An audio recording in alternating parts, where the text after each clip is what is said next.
What is ambition? Desire to achieve something is ambition. So, can ambition change with age? Quality of ambition changes with age. What do you mean quality? As a student, my ambition is to pass the exam. Maybe I have a target for percentage. Once I become eligible for employment after I have finished my academics, my ambition is either to be in business or to be employed gainfully. So the quality of ambition has changed. As a student, I didn't have any ambition of earning money. Yeah. And after that? So as you advance with age, your ambitions keep changing depending on circumstances, depending on the changes in the society, depending on the availability of opportunities, depending on evolution of technologies. So society is quite a big factor? Yes, it is. You see how children select careers. In the society, if everybody is opting for IT, then you will have a large chunk of students opting for IT. Yeah, it's a herd mentality, you can say. It's a trend. It's in the vogue. So whatever is currently happening will influence your pattern of thinking, which also influences your ambition. Now, take for example, before IPL. Cricket was a career for a very handful of people, but after IPL started, it's become a career opportunity for even the small boy from a small village can dream big. So these ambitions were not there because opportunity was not there. Society changed, opportunities became available. Go back to my student days, there were 3 fields in which we would dream. One was arts, the other was commerce, and third was science. It was restricted to that and branches thereof. Today there is a plethora of opportunities. Events. Yeah. So many things. You take cooking. Yeah. There's so much of opportunity in cooking.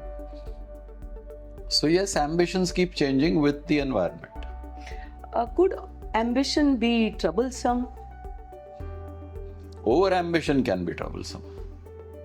My capability is here and I'm aspiring to be there and to bridge that gap. Then because I'm not capable, I try devious methods. Then it can be dangerous. That is one thing, but like how I meant was, when you were very ambitious and then it leads to targets. And targets it becomes obsession. Targets could be ethical and non-ethical. That's what I was saying. Yeah. So I don't have the capability, and to reach there, I adopt devious methods. So it's not ethical. It's not capability. Like what I feel in a medical field, supposing, when you give targets to a doctor, it really becomes. It's not about his ability. It is about whether it is ethical or not ethical. Exactly. So what is the target? Target is this. In normal circumstances, this is what I would be achieving. Now I'm manipulating the patient so that I reach this.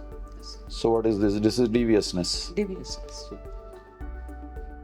When there are over-ambitious parents and the child has never got enough family time or something like that, and he comes with a different thought that I don't want to be very ambitious, or he wants to, supposing, go to a career where he wants to write a book or something which is not completely, remunerating wise this thing. So is that also an ambition? See, ambition and overcorrection of some. Ambition and remuneration are two different things. Pursuing an ambition which also is remunerative is okay, but you can have an ambition which is non-remunerative, and it's still an ambition. Now, what complicates the issue is that you have a life to live, and you can't live life without income. Therefore, unfortunately, ambition gets attached to remuneration. It does. And many a times people sacrifice their strengths and ambitions, preferring the remuneration part. So I select a career which according to me pays well, but I'm not happy doing it. I've just selected it because it pays well. I would have been happier doing something which doesn't pay well. So it's a choice that you make. Sometimes you sacrifice your ambition, making the choice which is remunerative, because that's your priority. Correct. So how does one strike a balance between? Good question. So striking a balance means you have to identify your needs. What are your needs? Our needs are basically very low. If you look at human needs, they are very low. What we are pursuing today is greed. Greed, wants. There are a lot of wants nowadays. So if you know that whatever you do will satisfy your needs, then you will be able to strike a balance. But if you are going to be greedy, then there is no end to how much you can strive for. Aur bhi chahiye, I want more, give me more. Now in that give me more, you are giving up something for acquiring something else more than necessary. That is where the balance gets disturbed. Nowadays, these youngsters, they have ambition, to reach this goal, and the influencing factors are internet, the school, the camaraderie between their peers, peer pressure, and parental expectations. What should they do? See, ambition has always existed in all generations. It's not something of the current younger generation. We were ambitious, but availability of opportunities were restricted, and that made decision making easier. When I have to choose between two, then the choice is easy. But if I have to choose between five, it becomes, then my thinking pattern gets scattered into 5 subjects. yes. Moreover, today the concentration level is low, focus is low. Mentors, advisors, so-called, are questioned. In our times, we dare not question our seniors. They are experienced people, they are knowledgeable people, they are giving advice. We had Information is also, there is a lot of overload of information through internet. Yeah, that's a distracting factor. I wouldn't say that's information. Yeah. It's overload, that's what I'm saying. The focus gets shifted because you have so many avenues to explore. So suppose I select academics as my career and not sports or arts. Then even in academics, I have to remain focused on what do I want to achieve. Is it engineering? Is it medicine? Is it arts? Is it commerce? I need to focus on that. Now, if I focus on one subject, again there are multiple branches available. I mean, take your own dentistry. It has not remained simple dentistry. Now there is so much of specialization. There is cosmetic dentistry, which was not a subject at all. It has come in.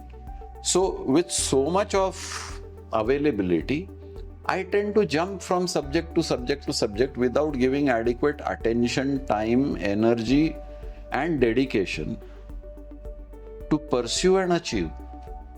You see, all achievers are dedicated. It's not that they achieved overnight. They have achieved because they invested their life into something they believed in. It's not that they passed at the first attempt. It's not that they succeeded at the first attempt. But there was authenticity in their planning and there was integrity in their action. Now, authenticity and integrity are missing. But what is this burnout? Means we did not... You're spending energy in multiple directions. You've got energy is equal to 1. I'll give you a very simple mathematical... Too many options. I'll give you a mathematical example. If energy is 1 and it gets divided into 20, and let's assume that it gets divided uniformly over 20. then for every activity, I have only 5% of energy left. So one of the aspects of my life is my ambition and my career. I'm having only 5% of energy to pursue this ambition and career. Naturally, there is going to be burnout. Yeah. Because energy is getting dissipated. Where is the focus? So what would you suggest one does? Stay focused. Staying focused is very important, and this is what most of us, I'm not targeting only the younger generation, most of us need focus to do certain things in a dedicated, authentic manner.